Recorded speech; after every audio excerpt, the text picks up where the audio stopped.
Hello traders, Gary Wagner here. It is Tuesday, the 3rd day of July, 2012, approximately 11:30 in Honolulu, 5:30 in New York City. And this is the daily report for gold and silver. And oh, what a day we are having. Strong double-digit upside moves in both gold and silver today are really the best way to characterize the price move that we're currently witnessing. Closed for the morning session, up 1980, 1.24% in gold. As you can see, 16.25.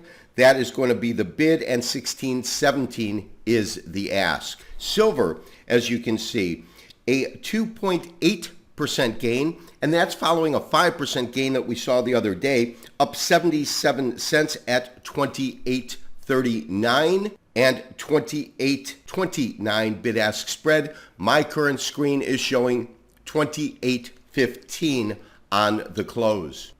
Traders, I wanted to start off this special report today looking at a daily chart. This is cash gold, Henkin-Ashi format. If you recall, yesterday we talked about a couple of key areas that we felt if the market continues to move up, we should look for potential resistance points at those particular landmarks, so to speak. Now, I am certainly surprised that we have seen this market travel higher so quickly.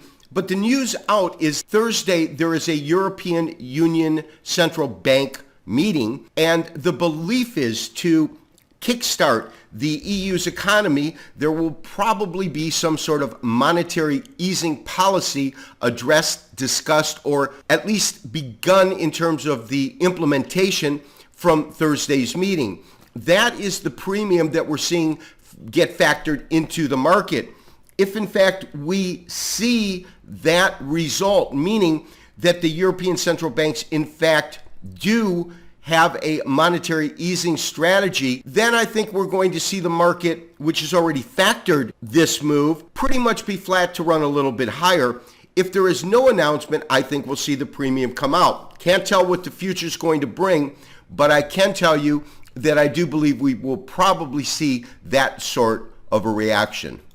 We are looking at a very short-term chart. This is August gold off of the COMEX, and it is in straight Henkin-Ashi format. You can really see the kind of rally we've witnessed. Of course, right in here, this is our resistance area, 1635. You can see that the market trades lower. This is back on the 22nd of last month, of course. It forms a base right in the area of 1660 and trades between that and call it 1690. That's the range here before making a new low, testing roughly the 1650 area. Again, this is August gold off of the COMEX. But from there on out, you can see this dynamic rally that we had over the last few trading days. So beginning really on the 29th, nighttime session, the 28th, you can see the market begins to take off. We actually looked at the market in terms of a signal itself, roughly at 1570, 1568. And what you can see when we look at the chart in this way is this was really part of the compelling evidence that really triggered that buy signal was this nice Henkin-Ashi rally in terms of green candles, nice body size, absence of lower wick. So we entered the trade, as I said, roughly 1570, 1568. The market continues to move higher, finds its first, call it real psychological level of resistance at about 1600. This is 1600 right in here. Try to line that up straight. And as you can see, it tests it. First occasion, this is simply called a scouting party. This term was labeled by Steve Nissan.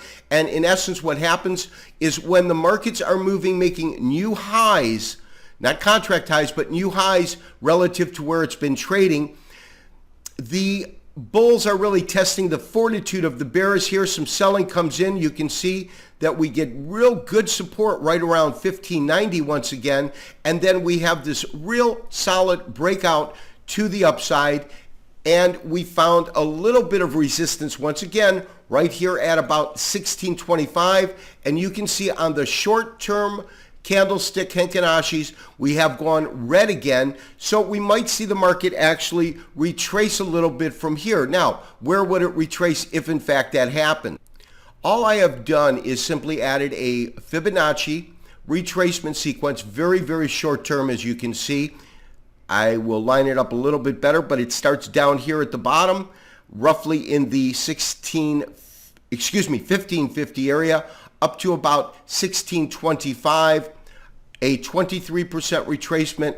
If in fact the market does begin to retrace at all, will take you back just above 1600, 1608, 1595. That is the 38% retracement. And oddly enough, you get all of this congestion right here precisely at that 38% level. That's why I find Fibonacci so fascinating. Now traders, if by chance we do in fact get some sort of a pullback, and let me line these up so we can get a little bit more precise on our pricing, but if by chance we do get a pullback, I would look to add a second leg to that position, roughly at around 1600, see how it reacts there, and then also just below 1600, 1595. In other words, it would not surprise me on a minor count if we were looking at a marketplace that in essence gave us a 5 count or a 3 count. 1, 2, this would be our third, fourth, and then a final fifth wave up on the minor count. So for traders that have been waiting to enter this market who haven't entered yet, we'll look for a pullback for that. For those that are sitting long on our current position, what we will look for is to simply add to that position.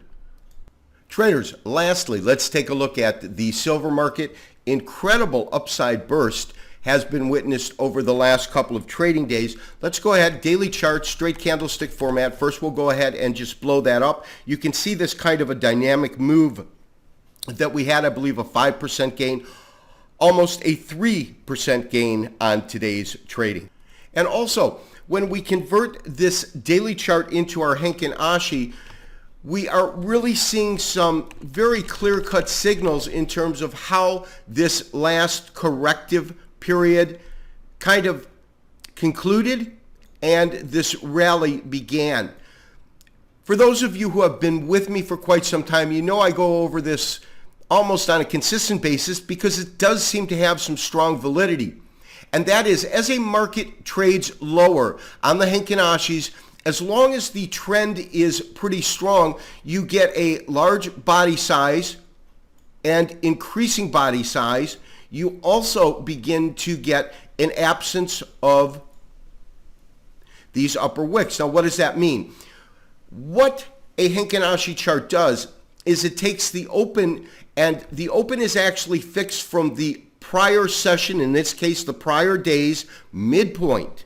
So what the lack of tails simply says mathematically is the marketplace, as it moved down, never traded above or at the midpoint. In the same way, when the markets begin to move up, we look for one, large body size and the absence of lower wicks, because the lower wicks are telling us that the market never went below the midpoint of the prior day. So we've got that also. And lastly, you can see this pivotal doji candle right in the apex or the V-shape, the bottom of that V-shape as the market begins to move back up. That is our consolidating and pivotal point or pivot candle on a Henkin Ashi. Traders, for those of you in the mainland, have a great 4th of July. For those around the world, we all have a reason to celebrate freedom. This has been Gary Wagner, wishing you as always good trading. We'll talk to you after Independence Day, July 5th, 2012.